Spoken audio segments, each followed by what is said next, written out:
वायू मंत्राच्या या नवीन एपिसोडमध्ये मी तुम्हा सर्वांचे स्वागत करतो मनापासून. तुम्ही आमच्या पहिल्या एपिसोडला खूप भरभरून प्रतिसाद दिला त्याबद्दल मी मनापासून आभारी आहे. आज आपल्या सोबत आहेत परत राहुल निमाय सर, जे आपल्याला बिझनेस नमस्कार. प्लॅनिंग विषयी मार्गदर्शन करणार आहेत. सर मी तुमचे पुन्हा एकदा स्वागत करतोय या शो मध्ये. हो, आणि धन्यवाद ओंकार. तुम्ही आपल्याला वेळ दिलात, आम्हाला वेळ दिलात याबद्दल मी मनापासून तुमचे आभार व्यक्त करतो. तर आज आपण बिझनेस प्लॅनिंग विषयी चर्चा करणार आहोत, की बिझनेस प्लॅनिंग हे व्यवसायामध्ये फार महत्वाची आणि पहिली स्टेप असते, की बिझनेस प्लॅनिंगचं महत्व काय हे आज आपल्याला राहुल कुमार सर सांगणार आहेत. सो आपण काही क्वेश्चन्स, 4 क्वेश्चन्स हे बिझनेस प्लॅनिंग मध्ये ऑफकोर्स या अर्ध्या तासाच्या वेळामध्ये आपल्याला सगळं कव्हर करणं शक्य नाही. सो आपण काही क्वेश्चन्स सरांकडनं जाणून घेणार आहोत, त्याची माहिती जाणून घेणार आहोत. सो सर माझा पहिला क्वेश्चन आहे तुम्हाला, की बिझनेस प्लॅनिंगचा मूळ हेतू काय? बिझनेस प्लॅनिंग हा जो मूळ हेतू जो आहे ना, त्याचं थोडक्यात सांगायचं झालं तर आपण आपला व्यवसाय का करतोय, कशासाठी करतोय आणि कोणासाठी करतोय, हे पहिले 3 महत्वाचे फॅक्टर्स येतात. आणि त्यांच्यानंतर ज्यांच्यासाठी आपण हा व्यवसाय म्हणजे आपल्या व्यवसायाचं प्रॉडक्ट किंवा सर्व्हिस आपण मार्केटमध्ये आणणार आहोत किंवा आणलेलं आहे, तर ते पुढे वाढवत कसं न्यायचं आणि त्यासाठीचे लोक, त्यासाठीचे लागणारे फायनान्सेस आणि त्यासाठी लागणारे कंप्लायन्सेस, म्हणजे थोडक्यात आपली बलस्थानं ओळखून त्याच्याप्रमाणे आपला व्यवसाय पुढे कसं न्यायचा ह्याचं एक लॉंग टर्म म्हणजे साधारणतः 1 वर्ष ते 3 वर्षाचा प्लॅन. पण तो एक्झिक्यूट करायचा टप्प्याटप्प्याने.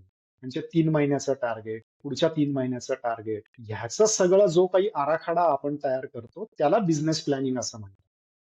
आणि हा बिझनेस प्लॅनिंग करताना जी स्टँडर्ड टेम्पलेट्स आहेत किंवा तशी भरपूर अवेलेबल आहेत, ते ठीक आहे. पण त्याच्यामध्ये एंटरप्रेन्युअर जो व्यावसायिक असतो, त्यात मी स्वतः सांगेन की त्यांनी आपल्या स्वतःची बलस्थानं ओळखणे, म्हणजे की काही लोक जात्याच अग्रेसिव्ह असतात, काही लोक जात्याच कन्झर्वेटिव्ह असतात, काही लोकांची व्यवसाय वाढीची व्याख्या ही राज्यभरच असते किंवा शहरभरच असते, काही लोकांची देशभर असते किंवा जगभर असते. तर ह्या आपापल्या ज्या काही बलस्थानं आहेत किंवा ज्याला आपण थॉट प्रोसेस म्हणतो, आणि ऑफकोर्स आपले प्रॅक्टिकल गोष्टी, की त्यासाठी आपल्याकडे लोक किती आहेत, आपल्याकडे इन्फ्रास्ट्रक्चर किती आहे, त्यासाठी फायनान्सेस किती आहेत, आपल्याला तेवढं मार्केट पोटेन्शियल आहे का, हे सगळं लक्षात घेऊन जो पूर्ण आराखडा तयार होतो, ज्याला नॉर्मली आपल्या सगळ्यांना माहितीये की आपण त्याला ब्ल्यूप्रिंट म्हणतो, हा शब्द. हं. ती ब्ल्यूप्रिंट म्हणजे तुमचा बिझनेस प्लॅन. आणि एकच गोष्ट, बिझनेस प्लॅन हा एका व्यवसायाचा दुसऱ्या व्यवसायाशी कॉपी करता येत नाही, तो करू पण नाही. सर यातले बिझनेस प्लॅन मधले की एलिमेंट्स कुठले सांगाल तुम्ही? की एलिमेंट्स ह्याच्यामधले असतात ते म्हणजे तुमचा पहिला स्ट्रॅटेजिक फोकस काय, तुमच्या व्यवसायाची ऑपरेशन्स कशी होणार, तुमचं मार्केटिंग किंवा सेल्स किंवा ब्रँडिंग हे तुम्ही कसं करणार, आणि हे सगळं करण्यासाठी लागतो पैसा. तर तो फायनान्स किंवा पैसा तुम्ही कसा उभा करणार आणि तो कशा प्रकारे खर्च करणार, हे तुमचं पहिले की एलिमेंट्स असतात. त्याच्यामध्ये तुम्हाला दुसरं येतं की तुमचा कॉम्पिटिशनचा अनालिसिस किंवा तुमचं परफॉर्मन्सच्या व्याख्या काय. म्हणजे जेव्हा तुम्ही म्हणता माझा व्यवसाय हा यशस्वी झाला किंवा यशस्वी होतोय, तर ते म्हणजे काय, तर त्याचे जे माइलस्टोन आपण ज्याला म्हणतो, ते माइलस्टोन आणि ते अचीव्ह करण्यासाठी लागणाऱ्या ज्या प्रोसेसेस आहेत, म्हणजे एखादी गोष्ट आपण ह्या 1, 2, 3, 4 अशा प्रकारे करायची आहे, हे प्रोसेसेस डिफाईन करणं, हे त्या बिझनेस प्लॅनचे की एलिमेंट्स असायलाच पाहिजे. बाकी एलिमेंट्स मग भरपूर आहेत. मी म्हणलं तसं तुमचा व्यवसाय केवढा आहे, त्याची व्याप्ती किती आहे, तुम्हाला ते व्यवसायाचं करायचं काय, त्याच्याप्रमाणे बदलत जातात. पण कुठल्याही व्यवसायाला हे महत्वाचे की एलिमेंट्स लागतातच.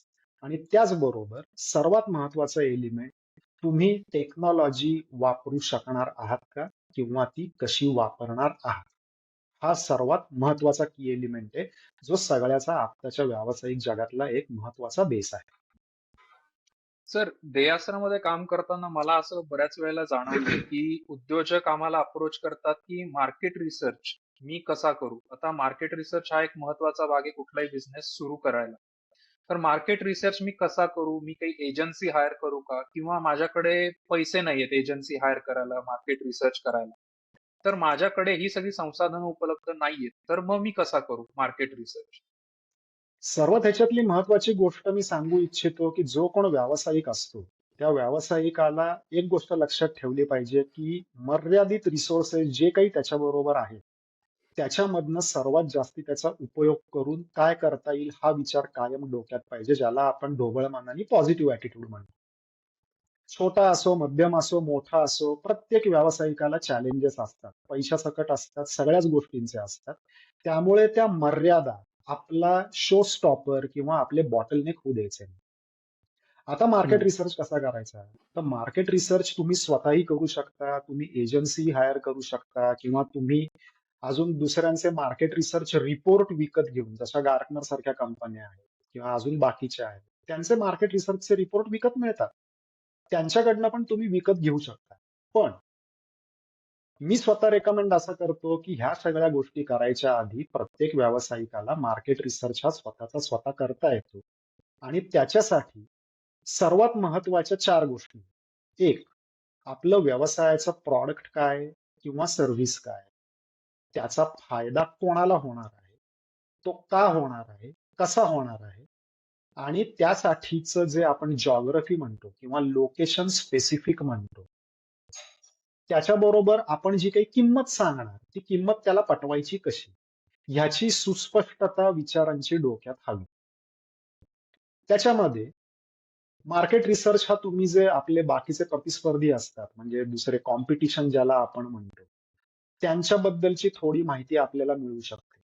दुसरी गोष्ट Google किंवा आता मी जे काही काही फ्री मार्केटिंग टूल्स आहेत, त्याच्यावरनं तुम्हाला लिमिटेड डेटा मिळतो इंटरनेटवर, की आपल्या प्रॉडक्टचा किंवा सर्व्हिसचा लोकांना किती उपयोग असेल ह्याचा एक साधारणतः सर्व्हे घ्यायचा. आणि तो सर्व्हे घेण्यासाठी तुम्ही एक करू शकता, की कॉलेजची जी स्मार्ट मुलं असतात, त्यांना हायर करून 1 महिन्यासाठी एक फॉर्म हे करून, तुम्ही त्याप्रमाणे त्यांना लोकांना एक 100 लोकांना भेटायला पाठवू शकता. ज्याच्यातनं तुम्ही लोकांची आवड काय, निवड काय असेल, काय किंमत असेल किंवा तुमच्या ह्या प्रॉडक्टच्या आयडियाबद्दल किंवा तुमचं प्रॉडक्ट जे तुम्ही नवीन सर्व्हिस आणणार आहात, त्याबद्दलची मतं कळतात. त्याचबरोबर डिजिटल आत्ताचं जे आपण WhatsApp, Facebook वगैरे सगळेच वापरतो.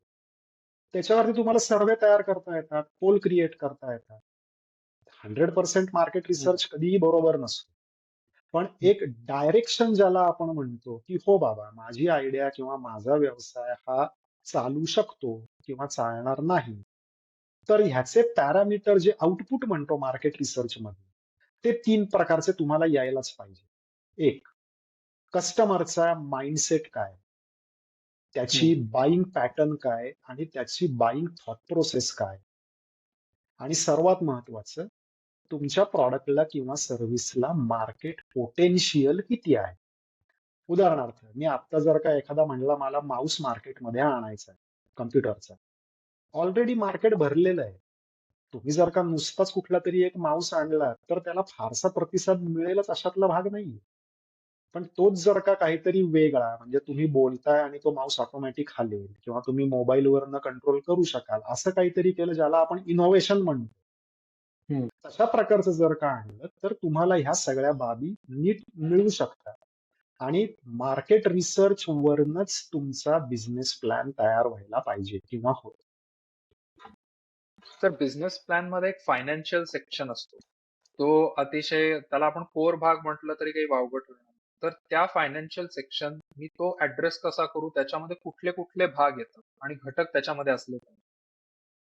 एक तर त्याच्यामध्ये तुमचं फायनान्शियल इन्व्हेस्टमेंट ज्याला आपण म्हणतो, की तुम्हाला जो काही बिझनेस प्लॅन करताय, तुमची जी काही प्रोजेक्शन्स आहेत, मार्केट रिसर्चचा तुमचा जो काही रिपोर्ट आहे आणि तुम्ही ठरवलेले माइलस्टोन्स जे आहेत, की एलिमेंट्स हे पाहिजेत, की तुमच्याकडे तुमची आत्ताची फायनान्शियल किंवा आर्थिक स्थिती काय आहे? तुमच्याकडे इन्व्हेस्टमेंटचे काही ऑब्जेक्टिव्हज आहेत का? म्हणजे इन्व्हेस्टमेंट तुम्हाला कोणाकडनं घेता येतील? म्हणजे समजा 40%, 60%, 70% लागणारा फायनान्स हा तुमच्याकडे ऑलरेडी अवेलेबल आहे. तर बाकीची इन्व्हेस्टमेंट तुम्ही कुठनं आणणार? त्याच्यामध्ये तुमचा धोका घ्यायचा म्हणजे त्याला रिस्क टॉलरन्स म्हणतो. म्हणजे तुम्ही धोका कितपर्यंत घेऊ शकता, हं. ज्याला नॉर्मली आपण एक्झिट स्ट्रॅटेजी म्हणतो. आणि सर्वात महत्वाचं तुमचं इन्व्हेस्टमेंट जी काही तुम्ही करताय किंवा घेणार आहात, तर त्याच्यावरचं रिटर्न ऑफ इन्व्हेस्टमेंट काय आहे आणि ती तुम्ही कशी आणि किती वेळात करणार, हा वेळ सर्वात महत्वाचा आहे. हे जे काही मी 5 भाग सांगितले, ते सगळ्याचा पिव्होट आहे किंवा गाभा आहे तो म्हणजे वेळ. कारण तुम्ही जेव्हा हं. फायनान्शियल प्लॅनिंग करता, तेव्हा तुम्हाला इन्व्हेस्टर लागतो किंवा तुमच्या खिशातले फंड्स तुम्ही घालता, ज्याला आपण बुटस्ट्रॅप म्हणतो, किंवा हं. तुम्ही लोन वगैरे घेता. तुम्ही टाकले काय किंवा लोकांकडनं घेतले का? फायनान्शियल इन्व्हेस्टमेंटमध्ये तुमचं मार्केट पोटेन्शियल किती आहे? म्हणजे साधारणतः मार्केट पोटेन्शियल याचं 100 कोटीचं आहे माझ्या प्रॉडक्टला किंवा सर्व्हिसला. आणि मी त्यापैकी 20% पोटेन्शियल पुढच्या 1 वर्षामध्ये सहज कॅप्चर करू शकतो, जे तुमच्या मार्केट रिसर्चवर तुमच्या बिझनेस प्लॅनच्या फोरकास्टिंग मध्ये येतं. हं. आणि हे 20% करण्यासाठी मला ह्या फायनान्शियल 1, 2, 3, 4 गोष्टी लागणार आहेत, की ज्या मी तुम्हाला 1 वर्षाच्या पिरियड मध्ये 1, 2, 3 ह्या क्वार्टरली तुम्हाला रिपे करणार आहे. थोडक्यात ब्रेक इव्हन अनालिसिस हा तुम्हाला सर्वात महत्वाचा की एलिमेंट फायनान्शियल याच्यामधला असतो. तर बिझनेस प्लॅनिंग मध्ये स्वॉट अनालिसिस आपल्या बिझनेसचं आपण करावं, ते कसं करावं आणि त्याचा कितपत फायदा होतो? स्वॉट अनालिसिसचा फायदा नक्कीच होतो. आता मी हे नीट एक्सप्लेन करायला सांगतो, की पहिल्यांदा तुम्ही मार्केट रिसर्च करतानाच तुमचा स्वॉट अनालिसिस तयार पाहिजे. स्वॉट अनालिसिस प्रमाणे तुमची मार्केट रिसर्चची स्ट्रॅटेजी डिसाईड व्हायला पाहिजे. म्हणजे थोडक्यात तुम्हाला रिसर्च मधनं आउटपुट काय हवं, त्या आउटपुट वरनं तुमचा बिझनेस प्लॅन तयार होतो. म्हणजे फोरकास्टिंग तयार होतं, पोटेन्शियल तयार होतं, त्याच्यावरनं तुमची फायनान्शियल प्लॅनिंग तयार होतं. आता स्वोट म्हणताना प्रत्येकालाच माहितीये की long form strength, weakness, opportunity आणि थ्रेट्स. पण स्ट्रेंथ आणि विकनेसेस हे इंटरनल फॅक्टर्स असतात. जे मी पहिल्यांदा म्हणलं, की प्रत्येक व्यावसायिकाची थॉट प्रोसेस, काम करायची पद्धत, त्यांचे हेतू हे वेगवेगळे असतात. तर तुमच्या इंटरनल म्हणजे त्या व्यावसायिकाच्या स्वतःची बलस्थानं काय आहेत आणि कमकुवत बाजू कुठल्या आहेत. सेम त्या व्यवसायाची बलस्थानं काय आहेत आणि कमकुवत बाजू कुठल्या आहेत. तर हे इंटरनल फॅक्टर्स आहेत, हे लक्षात ठेवायला पाहिजे. इंटरनल फॅक्टर्स हा होऊ शकत नाही की माझ्या कॉम्पिटिटरकडे फक्त 5 सेल्स लोक आहेत आणि तो फक्त पुण्यामध्येच एस्टॅब्लिश आहे. माझ्याकडे 10 लोक आहेत आणि मी सातारा, कोल्हापूर, सांगलीला पण पसरू शकतो. हा इंटरनल फॅक्टर होऊ शकत नाही. इंटरनल फॅक्टर म्हणजे आत्ता माझं प्रॉडक्ट मार्केटमध्ये नवीन आहे, पण ते इनोव्हेटिव्ह आहे. म्हणजे मी जसं म्हणलं माऊसचं, की समजा मला एखादा माऊस माझ्या मोबाईलवरनं 50 मीटर अंतरावरनंही मॅन्युअर करता येणार असेल, तर ते मला आवडणार. हा जो काही पार्ट आहे त्याला इंटरनल स्ट्रेंथ म्हणतात. वीकनेस, माझ्याकडे जर का त्याची प्रोडक्शन कॅपॅसिटीचं तेवढी मशिनरी नसेल, म्हणजे मार्केट पोटेन्शियल सांगते की दिवसाला साधारणतः 1,000 ऑर्डर्स मला मिळू शकतात त्या माऊसला, पण माझी कॅपॅसिटी 100चीच आहे. याचा अर्थ उरलेले 900 जर का मला करायचे असतील, तर मला माझी टेक्निकल कॅपॅसिटी वाढवायला पाहिजे. हा एक हं. प्रकारचा वीकनेस झाला. मग तो इन्व्हेस्टमेंटचा एक वीकनेस येतो, की आता माझ्याकडे माझं स्वतःच लोकांना कन्व्हिन्स करायची कॅपॅसिटी खूप आहे. पण मला लोकांपर्यंत पोहोचायचं कसं हे अवघड होतं. हा माझा वीकनेस असतो. हं. तर ह्या अशा प्रकारच्या फॅक्टरवरती पहिल्यांदा तुमच्या स्ट्रेंथ आणि वीकनेसेस पहिले तुमचे आयडेंटिफाय व्हायला पाहिजे. आणि त्याचा सोपा उपाय आहे की तुम्ही ते कागदावरती 1, 2, 3, 4 मांडत जा. सिंपल. हं. हं. हे एकदा तुमचं तयार झालं, की मग ऑपॉर्च्युनिटीज आणि थ्रेट्स. ऑपॉर्च्युनिटीज तुम्हाला कशा कळतात? तर जे तुम्ही मार्केट रिसर्च मधनं मार्केट पोटेन्शियल, कस्टमर्सचा माइंडसेट, त्यांची थॉट प्रोसेस, लोकेशन वाईज ज्याला आपण लोकांचे विचार करायची पद्धत असते.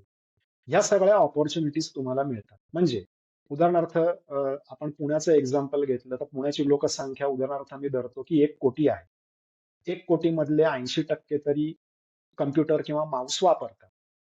80% त्याच्यामध्ये ऑलरेडी 12 कंपन्या ह्या एस्टॅब्लिश्ड आहेत. 100च्या वरती इकडल्या तिकडल्या कुठल्या तरी आहेत.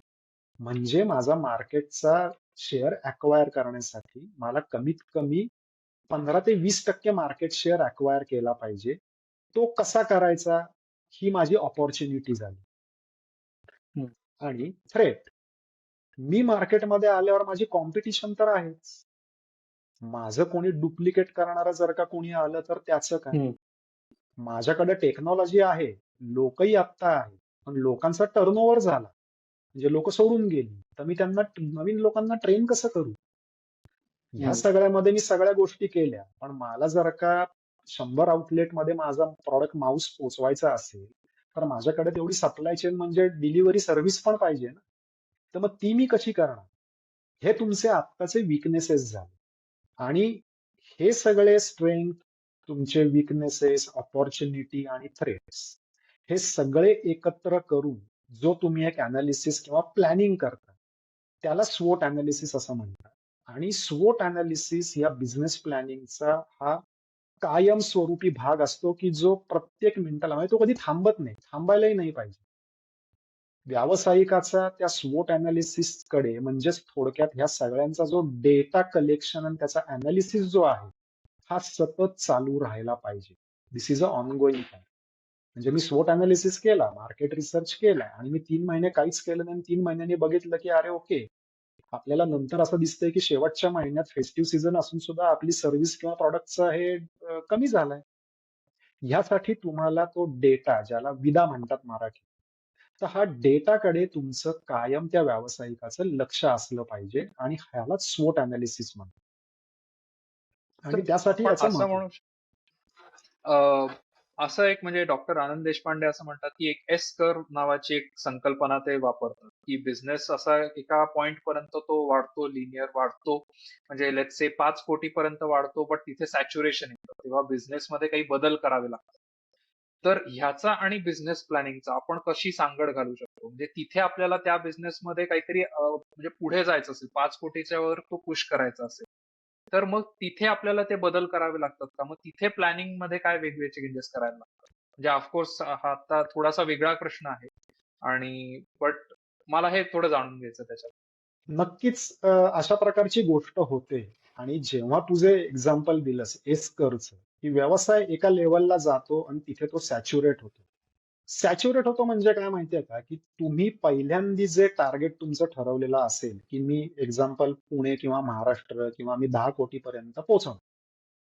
10 कोटीला पोहोचल्यावर काही काही लोकांची थॉट प्रोसेस होते, की ठीक आहे, आता मी खुश आहे. मला ह्याच्या पुढे काही वाढायचं नाहीये. मी आहे तेच मेंटेन करत राहील. असे व्यवसाय दिसतात तुम्हाला तुमच्या आजूबाजूला. हं, चूक का बरोबर? हा अजिबात त्याच्यामधला काही फंडाच नाहीये. कारण ते त्या व्यावसायिकाचा निर्णय आहे हं, तो.